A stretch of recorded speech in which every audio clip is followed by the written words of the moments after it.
নমস্কার। আজকে আমি আপনাদের সামনে কাবলি ছোলার একটি রেসিপি বানিয়ে দেখাচ্ছি। আমি কাবলি ছোলাগুলো সারা রাত ধরে জলে ভিজিয়ে রেখেছিলাম।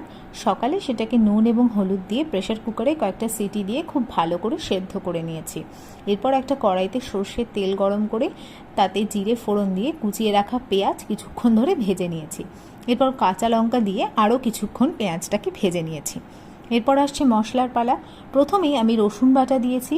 কাঁচা রসুনের গন্ধ যতক্ষণ না চলে যাচ্ছে ততক্ষণ পর্যন্ত আমি রসুনটাকে কড়াইতে নেড়ে নিয়েছি। এরপর একে একে আদা বাটা, কাশ্মীরি লঙ্কার গুঁড়ো এবং হলুদ গুঁড়ো দিয়ে নেড়ে নিয়েছি কিছুক্ষণ। রান্নায় রং আনার জন্য আমি পরিমাণ মতন চিনি দিয়েছি।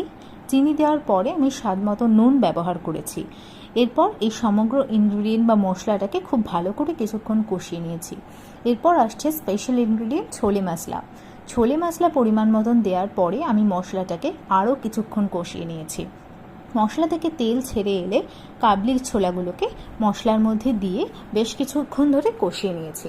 কাবলি ছোলা খুব ভালোভাবে মশলার সঙ্গে মিশে যাওয়ার পরে পরিমাণ মতন জল দিয়ে দিয়েছি যাতে কাবলি ছোলাগুলো আরও ভালো করে রান্না হয়। সব শেষে যখন কাবলি ছোলাগুলো ফুটে আসলো তখন আমি এতে স্বাদ বাড়ানোর জন্য কসুরি মেথি এবং সামান্য পরিমাণে গরম মশলা দিয়ে কিছুক্ষণ নেড়ে নিয়েছি। এটা কিন্তু বেশিক্ষণ ফোটালে চলবে না। কাবলি ছোলা খুব ভালোভাবে রান্না হয়ে যাওয়ার পর সেটা নামিয়ে ওপরে ঝুরি ভাজা দিয়ে সার্ভ করলেই রেডি।